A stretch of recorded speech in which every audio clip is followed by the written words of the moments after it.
Hello everybody, welcome to another video. Today it is the 30th of August. We're looking at some really important updates, basically the culmination of everything I've been describing when it comes to the dynamics around the Pokrovsk direction and more generally Donetsk itself. When you look at it from any aspect, whether it comes to troop location, attrition rates, elevation, villages and trenches being captured, it's all falling into place in a way that we've been discussing really intently for a very long time now. And so as we zoom in, we're not going to start off by looking at Pokrovsk, but we're going to begin by looking a bit southwards at a part of the front line that at the current moment doesn't look like it is that connected to other sectors. But really, as we go forward and look into the future, it does have a combined significance. And so we're looking at this corridor that is north of Kostyantynivka, but south of the Marinka area. And this is an area that has seen very little changes in comparison to other parts of the front line over here that really have had a lot of changes and massive engagements. But this area is really, really important, and we're just going to zoom in and look at the changes that have recently occurred. So there are three of note. You have this first one over here where the Russian forces were able to take over a large open field area amounting to 7.7 square kilometers, and this is located just north of Vovcha. You can see the proof for this is from a video from August 28th that I forgot to cover, but it's just 79th Brigade conducting a lot of artillery and mortar strikes onto a Russian squad that was able to make its way into this tree line over here as we zoom in. 79th Brigade, just remember, they are really, really active across several axes, one of which is also north of Kostyantynivka, defending in this direction, also defending, of course, near Kostyantynivka itself, and defending south of it. So they really do have a lot of responsibilities. But yes, their videos of shelling do serve as proof to show the Russian forces have been able to clear up a lot of the gray zone in this gray area that was south of Pobieda. So the Russians advanced 1.7 kilometers westwards. Additionally, they took over this rather small gardening sort of village. It's an offshoot of Kostyantynivka, just north of the Sukhi Yali River. You can see here a video from August 29th. It's called the Shakhtior Gardening Community, and there were a few final houses over here where there was a Ukrainian presence, and so the Russian forces sent in infantry. It could have either been from Pokrovsk, where they have this direct route through a paved road, and that's been really important for the Russians recently because they used it originally to put pressure on the northeastern flank of Kostyantynivka, and that played a role combined with all the other vectors, especially from the south, and actually forcing out the Ukrainians. And so now those same forces are advancing along that road in all likelihood and have made their way into these houses over here, cleared them out. And once they entered, of course, there was a large response from Ukrainians, large FPV shelling and drone drops onto the various houses over here. And in some cases, the explosive yield of the grenades is so significant, or from the FPVs, that it causes the entire ruins of whatever remains of the houses to entirely collapse. And so that shows you that there is an active defense over here by the 79th Brigade. Now, what's interesting is in regards to this trench line over here, you can see that there is this diagonal uniform line that has been set up, dug, at least on paper, based on satellite imagery, by the Ukrainians. Now, the question is, does the 79th Brigade have the density here? Do they have enough companies that could form in this region, or localized squads that could be involved in defending in this region that is just to the west of the 00532 highway? That's going to be critical, because in the case where they can't, because of the combined pressure coming in from the east, coming in from the north where you have pressure along the highway, or from the south now, all that's going to be combined because the Russian garrisons from each direction, they're now going to have the ability to operate more freely through these open fields, utilize the highway itself, and then close in on whatever Ukrainian remnants are located in this region over here just east of the highway. And so they're going to be threatened and forced to pull back. And this will all be done with artillery support from Russia's 238th Artillery Brigade. And so then there's a question of whether this is too close to the front line, and there is then a fallback line. This is really important because this would be the final major fallback line that the Ukrainians have in this diagonal direction going in the northwestern sort of area. You could see it because after that point, you just have this large open field area. There are trenches, and so I'm sure you could turn those into static defenses, but no way are they near the same defensive capacity of the two trenches that you see over here. So zoom in, this would be the final line.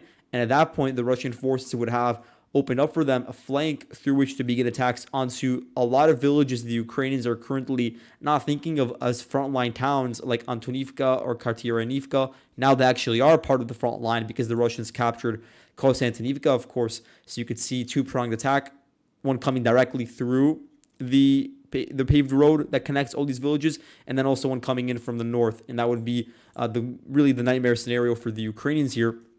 Looking a bit northwards, this sort of large plot of land in between the two parallel highways over here, this is largely a higher elevated area, so the Ukrainians currently have it under their control. The fear would be that if the Russians advance through this region, then they'd have the positions to overlook all the chains of villages leading up to Uspanivka, and that would, of course, diminish the defensive load for the Ukrainians in that region. And then looking northwards, of course, it has an effect on Dalneje and Kurakove a bit to the north. Now, the hills that I'm talking about with the X, they're not on that much of a ridge, but of course, in relative terms, they are on higher elevation than some of the river valleys that the Ukrainians are currently using as, of course, static defense positions and logistic nodes. So that's important to keep in mind. At the same time, as we're looking southwards and we see all the Russian movements from yesterday's video occurring around Vuhledar, we're hearing murmurs from the Ukraine 72nd Mechanized Brigade about the really the beginning of the end for their garrison in Vuhledar, not because of any pressure coming in directly, but because of everything that is going on around them. And that's something that they can't control. They can only do their best holding on to whatever apartments in high elevated positions they're on. But regarding all the other units that are involved in defending nearby, there's not much that they can do. Certain elements of the 72nd Brigade actually are operating in this region in between Vuhledar and Kostyantynivka. And then you also have other elements in Vuhledar. And so that's just where they're reporting that they've seen a shift in the sort of outlook on the longevity of the town of Vuhledar as the Russians shape the battlefield in a way that would be conducive for squeezing out those Ukrainian defenders from a really massive, highly elevated stronghold that's been holding on for 2 years now. Really just an extremely long period of time. That's all because of the flanks. Now, just going northwards, we're going to focus on the Pokrovsk direction. And again, because the movements here are taking place so quickly, most of the information I'm going to say is outdated. You could subtract or you could add another 24 hours of unconfirmed information to what I'm saying. But of course, I don't want to say anything that ends up being false in the end. So we're only focusing on confirmed geolocations or reports that were actually made by Ukrainians admitting to Russian advances in certain regions. And the focal point of today's update will be Karlivka, because this village has now been fully taken over by the Russians based on all available footage. As we zoom in, you'll see that it wasn't taken directly from the east. It was taken in a two-pronged attack, which includes, of course, pressure that started earlier this week along the E50 highway from Netalove. That was really, really important. That was one factor, and it helped pin down Ukraine's defensive elements from the 11th Battalion of the 59th Motorized Infantry Brigade. And so a lot of their attention was focused on repelling that, which they were able to do, or at least contain it. And then very, very little attention was really kept on the situation regarding the northern flank. And that's something that I was warning about for weeks now. Ever since the Russians captured Zhelane, I was really talking about the fact that eventually you'd have that momentum extend southwards, 10, 15 kilometers southwards, all the way to an area like Karlivka. And you could see there aren't many defenses built north of the village in really preparation for that sort of northern flanking attack. The villages around here and the trenches built to surround them really are centered around the Vovcha River and around attacks that would come while you're trying to cross the river. And so in the case of Karlivka, that would mainly be horizontal. And so, of course, we know the Russians in recent weeks, they solidified control over fields near Yazobrodivka. So they had, of course, hidden positions nearby on a hill to overlook Karlivka from the local level. So that gave them the advantage from the eastern flank. And then from the northern flank, the Russians basically encountered zero opposition over the past few days during their advances because, as we've been talking about, the Ukrainians in these various villages, Tiche, Kalinove, even Mimrik, they had no time to reorganize. There was not enough coordination between brigade to brigade to set up a really solid line that could hold without fear of it faltering from the flanks, for instance. And then there's also the supply issues and elevation issues. And so then you can't really fall back reliably into any of these areas for more than a day or two. And so the Russians, of course, capitalized on that and sent in very small squads, even on motorcycles. We saw some motorcycles being used to advance as quickly as possible southwards. And so the same Russian forces that were doing that in the areas like Komishivka, they just continued advancing along the western bank of the Vovcha River and have now taken over this piece of territory that you see in yellow. And this has occurred over the past 2 days. So you can see they captured around 5.8 square kilometers, significant advance, including the capture of a lot of Ukrainian strong points that would have been really effective in repelling Russian assaults and yielding casualties if the Russians did not have the northern flank to use to improve their endeavors here. And so you could see how these trenches were no longer useful. And then zooming in, you could see how the advance that occurred from the north, that's what really put the pressure on the Ukrainians to withdraw, because at that point, their supply route along the E50 highway was cut off. They couldn't really advance through Mimrik because the Russians were there. So the only way out for the Ukrainians would be through crossing the Vovcha River and going through the sort of eastern bank of the river in an area that is very close to the battlefield in an open area. And the other solution is to just advance along, or retreat, I should say, rather, along this paved road into the next village nearby, which is also now in a really precarious situation. The village is called, if we're to look at it, 56th Brigade is also generally floating around here, but it's called Kostyantynivka. And so the withdrawal for the Ukrainian forces really occurred largely in that direction, and the Russian forces were able to take over the majority of Karlivka without a fight as a result. If we zoom in, we could see some of the footage from this area. Somali battalion, they raised their flag in Karlivka. This is the main unit that was involved in pushing from the eastern direction, you could say. And so here you have the Somali assault battalion, and they are a DPR unit with a lot of experience advancing in Tel Aviv, for instance. They've been fighting around the Donetsk sort of ring for a very long time. And then they have a few other videos. For instance, this one here, they raised their unit flag atop the Holy Epiphany Church, which is very close to the Karlivka Dam here. So you could see another video, this one from the 114th Brigade, a DPR unit that has a lot of involvement in the village hopping that I was talking about. And so a certain detachment was involved in capturing the western portion, and they raised their flag, of course, to confirm the advance. Now, I've just updated the map to show that the Russians have actually advanced even farther south than Karlivka. So the new polygon shows around 8.3 square kilometers. So you could see that the Russian forces from the 112th Motor Rifle Regiment, another DPR unit, they raised their flag atop of the Karlivka filtration station. Again, this facility located over here, captured by the Russians today. And what this means is that a lot of the positions, whether they be in houses or underground trenches, they've been taken over by the Russians in this general region that is located east of the Vovcha River. And the Russians now finally have units that are operating in this region, especially north of the front line, because most of the front line that's been occurring around here, most of the frontline engagements, I should say, that have occurred around Nevelske and Krasnohorivka, they're occurring in this more horizontal direction. Now you have this opportunity to finally cleanse any sort of fighting from this eastern bank of the river through putting pressure from the northern flank.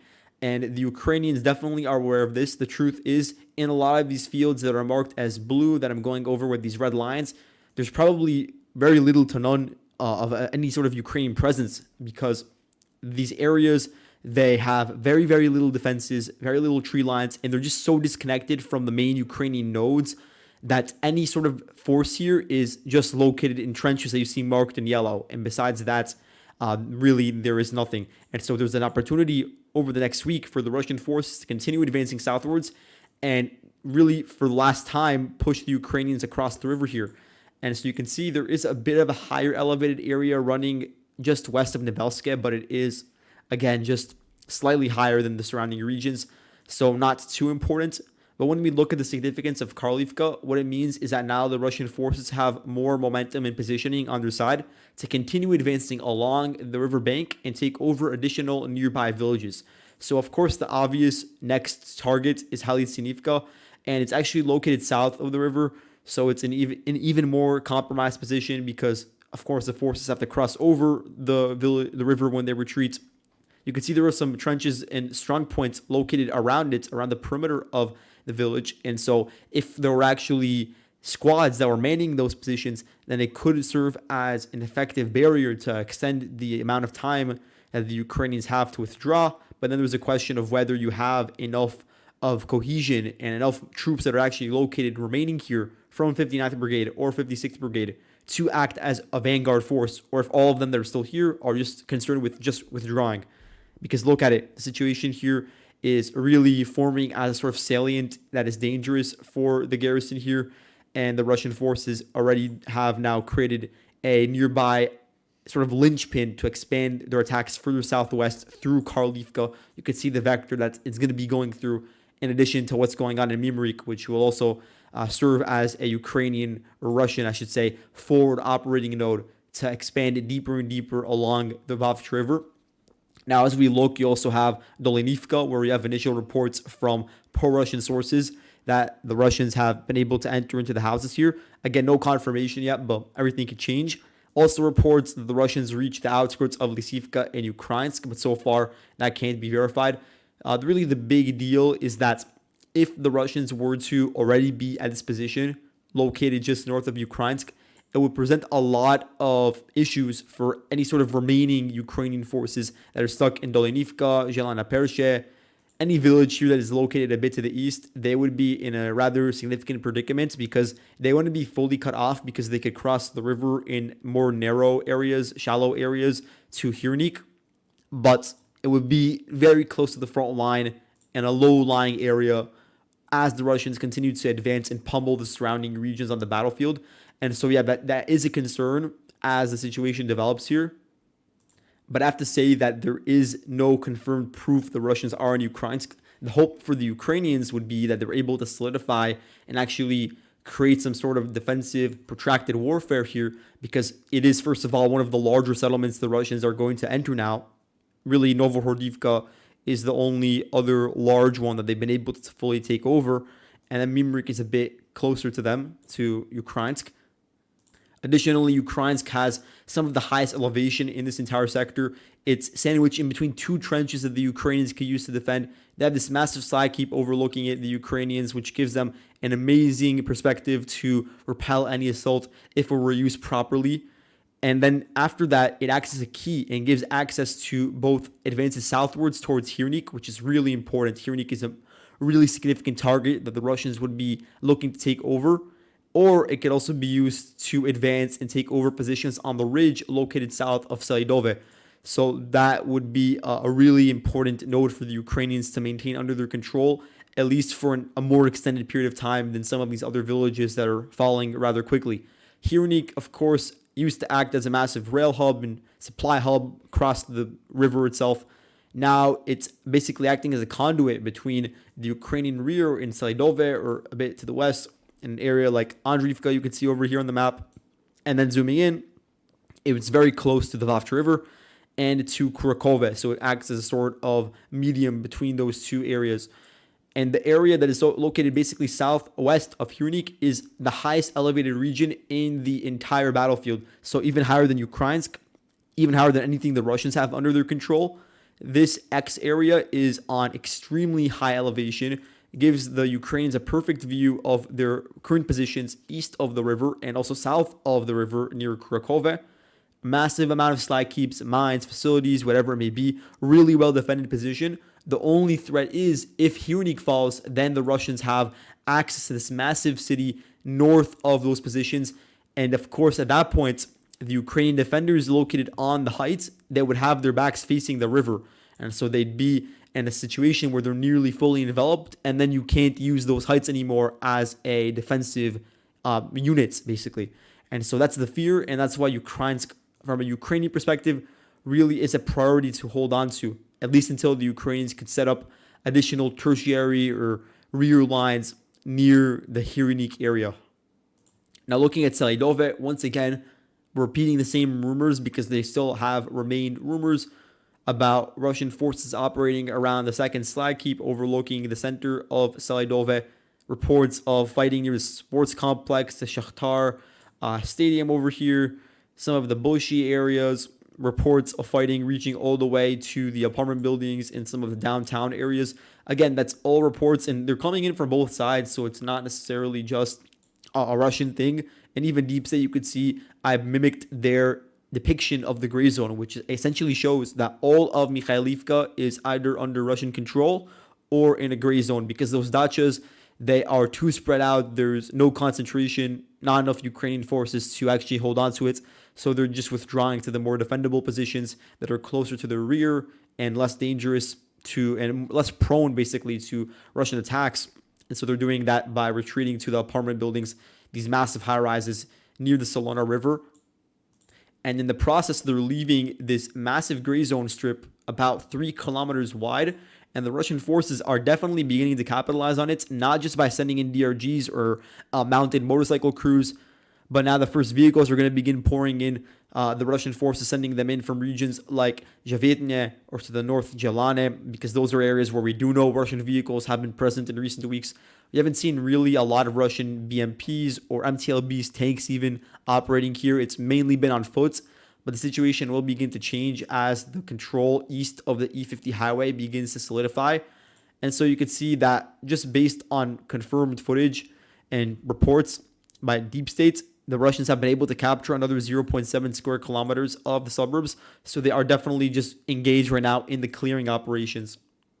And you can actually see that based on this video from the 15th Karadag National Guard Brigade. Again, unit moved from Zaporozhye to defend in Selidove. FPV strikes targeting motorcycle. Another van was targeted and destroyed in the FPV strikes.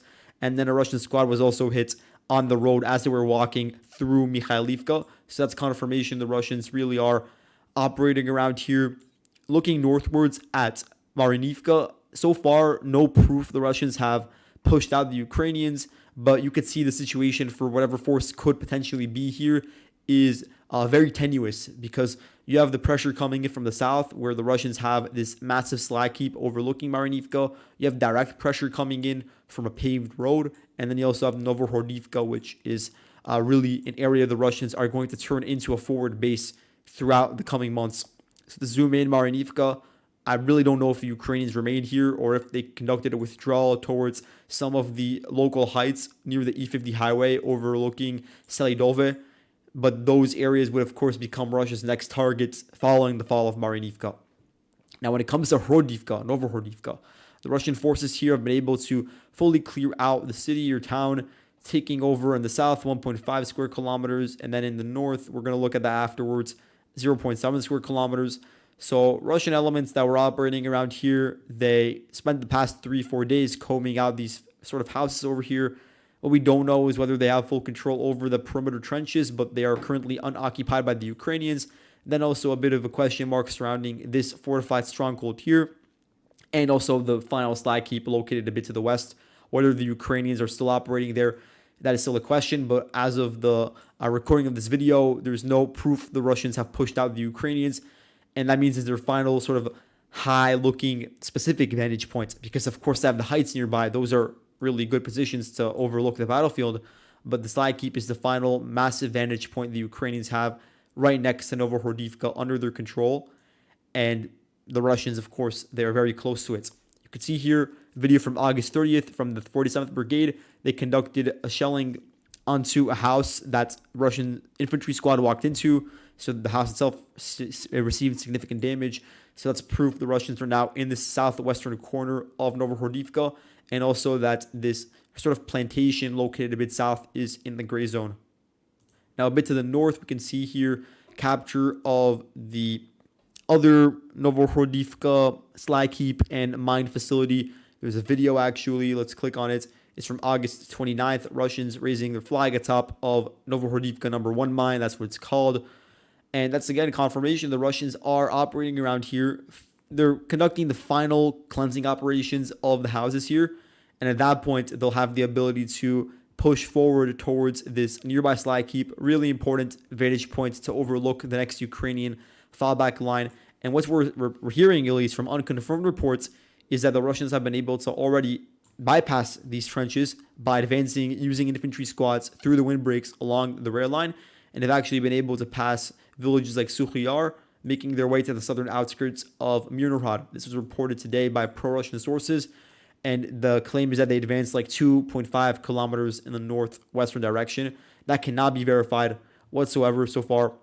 So we're keeping out for whether the Russians can actually utilize this rail vector to their advantage, especially utilizing the heights on which they're located to push forward. Because if you look at the area in between the current Ukrainian front line with all the trenches and the Myrhorod suburbs, this area is just on a massive height and it extends into southern Myrhorod. And that's because the height is an extension of the positions that are on the highest elevation in the X, which is on the railway embankment, through which the Russians are currently advancing. So that would give the Russians, of course, a really perfect point to overlook certain portions of Myrhorod and Pokrovsk, or at the very least be on equal footing.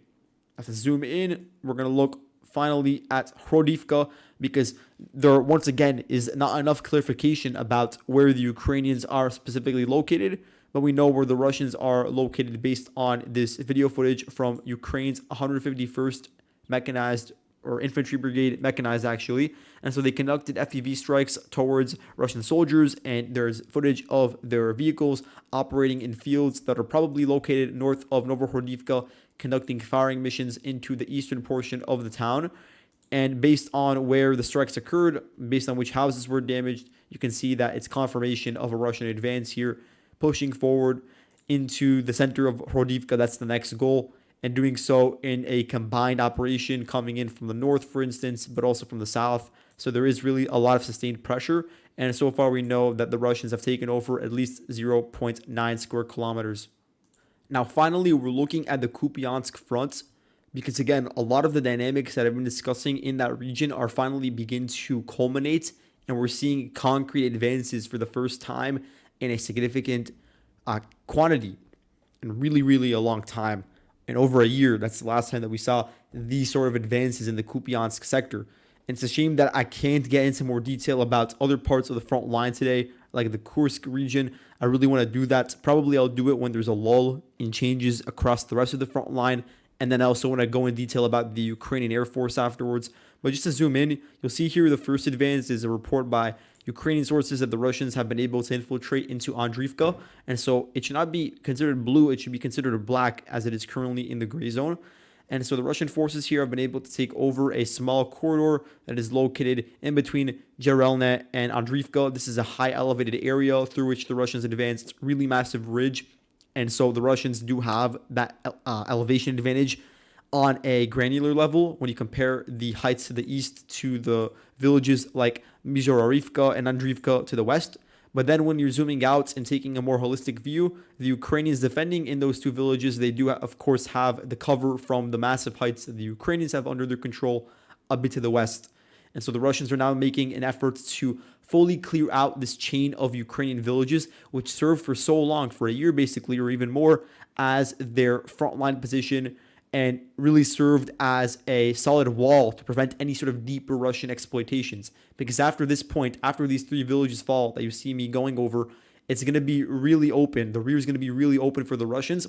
A lot of open fields, not enough trenches in density to hold back the Russians, and not enough solid lines of villages to repel all the Russian attacks. And so there's going to be an opportunity here to advance deep through these open fields and finally reach all the way to the Oskil River. That is the goal. And there's an opportunity to do that by finally dismembering the positions that are located here. And the other area where it's being done is in Stelmakivka, which really is the glue connecting this entire chain of villages together. It's the largest settlement. It's also been serving as a battalion base and company base for certain elements, especially from the 77th Brigade that's operating around here. And the various other units have been rotated in and out. Forward mortar position for troops operating west of Selmakivka. This has been really important. And now the Russians have been able to push directly into the village through higher elevated positions near Kolomichicha. And you could see here in the video that I think it's from the 1st Guards Tank Army. I think 4th Guards Tank Division, they raised the flag. So that shows that the rest of Selmakivka, at the very least, is a gray zone, if not under Russian control. And then it leaves a question mark about this salient formed as a result of the Russian advances. That area is located basically bisected through by a river and low-lying area. So it's going to be really hard to retain control over there, given the fact that the Russians also have a solid operating base in Berestove and near Novoselivske. And so just looking a bit north, the sort of arch that is coming around and is also causing a lot of issues for Ukrainians on the rear is Pischane, because the Russians were able to infiltrate that village, take it over in a week or two, and they're now using it as an operating base to expand in all directions in ways that could really have a huge impact on the all-scale front. So the Russians advanced 3.5 square kilometers really deep towards the Ukrainian rear here. They're only about 6.5 kilometers away from the Oskil River itself, and they're only about 4.2 kilometers away from the next settlement, which is Kostyantynivka. That's important because once they reach that point, there's no way for the Ukrainians to directly connect between the northern and southern parts of the Oskil River front. And the northern part, which is the area around Kupyansk, would be cut off from the positions near Vovcha and various other larger settlements further south. Of course, you could just use the longer routes across the river. You'd have to cross the river and then come back and connect in a loop. That's something that would have to be done. But then that just extends the amount of time for transport and rotation by, I don't know how long, but by several kilometers, you could say. Not sure about the time frame. So that would be an issue in terms of immediate logistics when you're talking about crises involving Russian advances into various villages near the line of contact. And just to look a bit north, Pischane having control over it and having control over the nearby perimeter, it gives the Russians access to open fields located on heights in areas southeast of Kupyansk, for instance, near the highway that is running into the eastern section of Kupyansk, for instance, the heights that are located in between Lozova and this village over here near Senkove, for instance. Those heights, again, really important, overlook all of the chains of villages that are running parallel to the Oskil River that you see on the map, and those are the areas where the Ukrainian rear is stationed. And the issue is they're low-lying areas overlooked by areas that could be taken over by the Russians, and their backs are against the Oskil River. So withdrawing is, of course, possible given you have a bridge there or a pontoon set up, but then if you don't, then it becomes a really large crisis because of the envelopment that could really ensue as a result. Looking northwards, we do have Sinkivka, which I wasn't able to mention earlier on, but if we zoom in, you'll see here a video. It's from the 25th Brigade, I think. Yeah, 25th Brigade of the 6th Tank Army. They raised their flag in central Sinkivka. So now, at the very least, the Russians have control over the northern parts of that town, which they've been fighting over for like a year and a half plus at this point. Last year, there was a really substantial effort by the Russians to capture it, and they were unsuccessful. The 30th Brigade held on, and they've been there ever since with, of course, cooperation from the 14th Brigade, 1st Tank Brigade, I think it's called over here. Territorial defense units have been operating, and so they've been able to put up a really remarkable defensive display in this area. But now the Russians have been able to fully, or not fully take it over, but fully push out the Ukrainians. The Ukrainians are withdrawing to the suburbs and the tree lines around Petropavlivka in an effort to really drag out the fighting in those regions, and of course utilize whatever they have remaining of the forested area to prevent deeper Russian incursions towards Kupyansk itself. So the Russian forces here, they're still largely advancing through low-lying area. They took over 2.9 square kilometers, and the goal for them would be to take over this region that is in between the front line and Petropavlivka, this really highly elevated area, and that would give the Russians complete domination over the entrance into Kupyansk and all the suburbs nearby and the logistics. So that would be their goal right now, and it's an area that doesn't have many trenches. It's an area that is really open, so it's an invitation for the tank units that are operating around here. But in previous instances where they tried to advance from Vovcha, for instance, you've seen a lot of blowback from the Ukrainians successfully repelling it. But in recent months, I haven't seen as many attempts, so maybe they'll try to revive that now. So that's all I have for today. Thank you all for watching, and I'll see you guys in the next video. Goodbye.